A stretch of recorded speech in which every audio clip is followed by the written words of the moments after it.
Good morning, everyone. It's 8 in the morning and it's time to make brek. This is a traditional Albanian dish. It takes around 4-5 hours to make for me. So I have to start really early. So let's do it. So as far as vegetables go, you want to cut 3 Cuban peppers small, cut 6 Roma tomatoes, cut them in half, take everything out from the inside, including the seeds. You don't want the seeds. And then two medium onions and cut them small. And then add like olive oil to your pan. I put like, maybe like 3 tablespoons. And then you want to add the meat first. So right now the meat is almost fully cooked, so I'm gonna start adding the vegetables. I'm gonna add the peppers. Oh yeah. Now I'm gonna add the tomatoes. Ooh.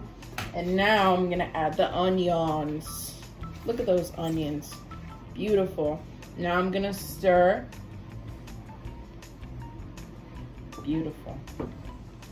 I love making brek. And then we're gonna cover it for a few minutes. Walk away. Walk away. Wait a minute.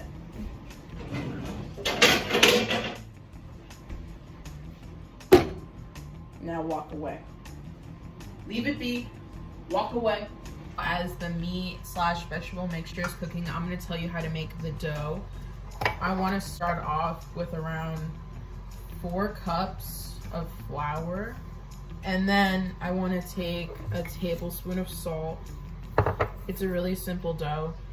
Once that's done, I get a cup of really cold water.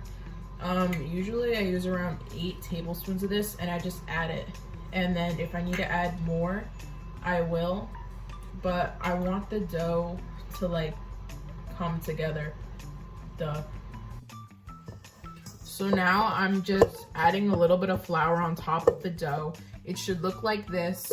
And then what I like to do is I take a little bit of olive oil and I pour it on top. And then I just rub it around a little bit. And I do that while the meat / like vegetable mixture is cooking. And while it's cooking, you want to add about half a tablespoon of salt, half a tablespoon of pepper. And if you have it, if you don't, you can use like garlic salt. I like to use the red cap adobo because it's delish. I don't think they had red cap adobo back in rural Albania when my grandma was cooking this, but I like using it since I have it.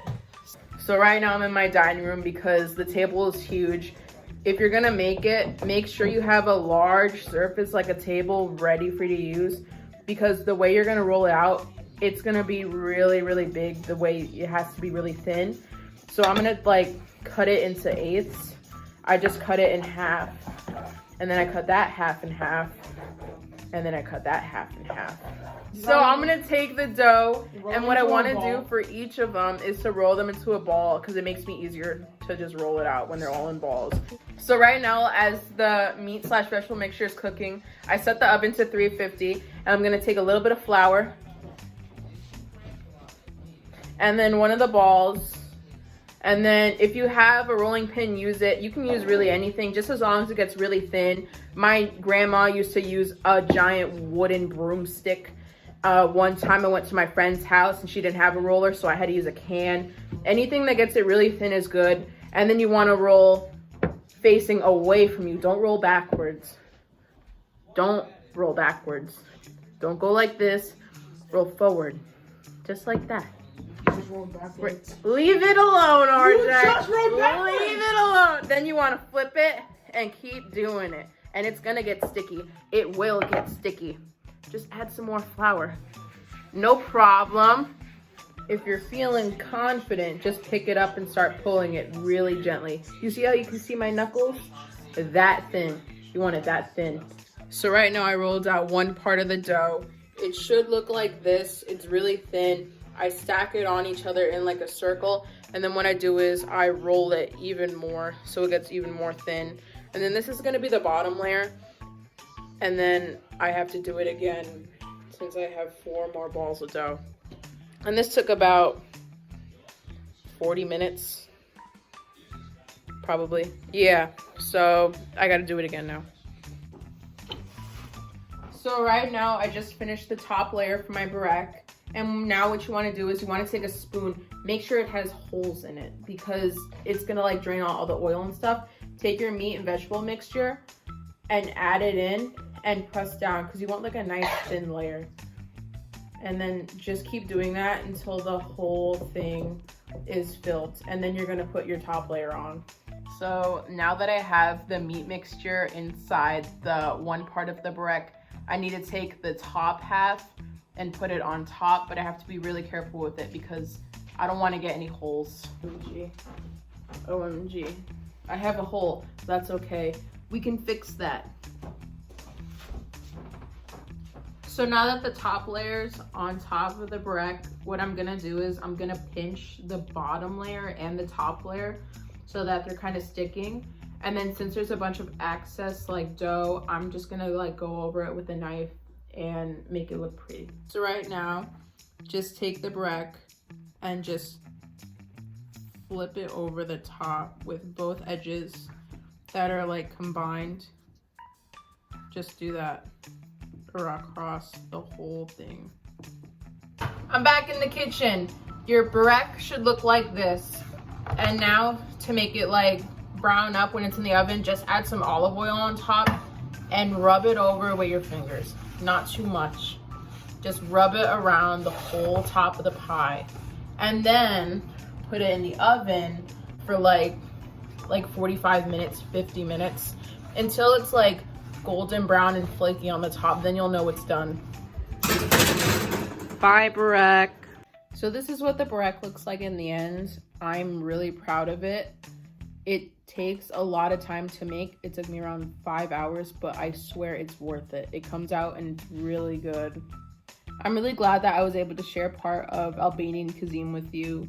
And I'm so happy that I was able to make this on camera because I love making burek. And I finally got to make it for all of you.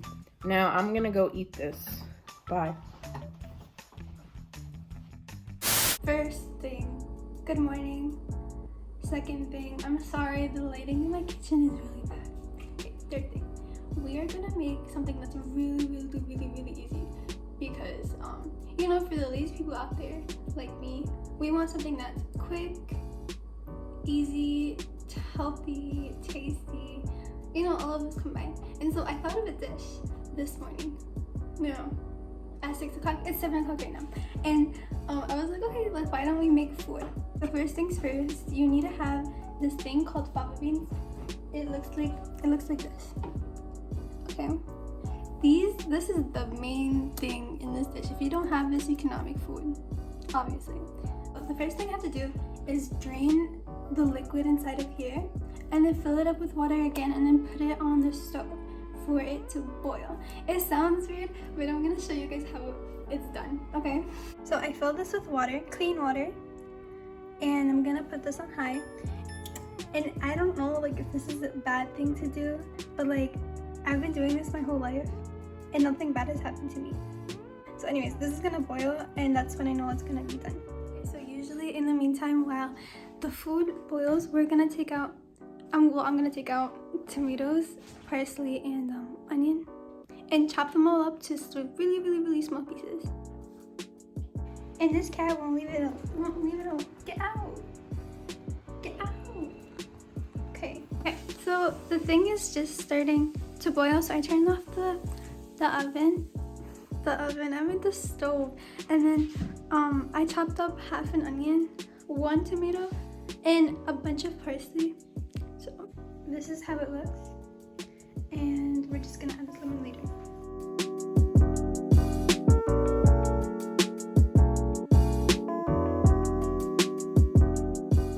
You have to drain the water from the can because you don't want some watery, really bad tasting dish. So I'm gonna pour, it's drained from the water, and you're just gonna pour it into the bowl filled with all the veggies. Can's empty, you throw it out. You can see how hot it is. You have to add salt, cumin, and red, like chili pepper. Apparently, I don't think we have red pepper. I'm gonna add paprika. It's gonna taste different. But they're both red spices, so I don't think they're gonna taste that different. Just mix it up. Make sure you don't squish the beans because they're very like squishy because you boiled them. Don't squish the beans. Very easy. So this is what it looks like. It does not look appealing. I mean, it's kind of very colorful. I think it's just the lighting in the kitchen. But so what you do is there's this big bowl. You pour it into your plate, and then you have to eat this with pita bread. Okay? So this is the pita bread.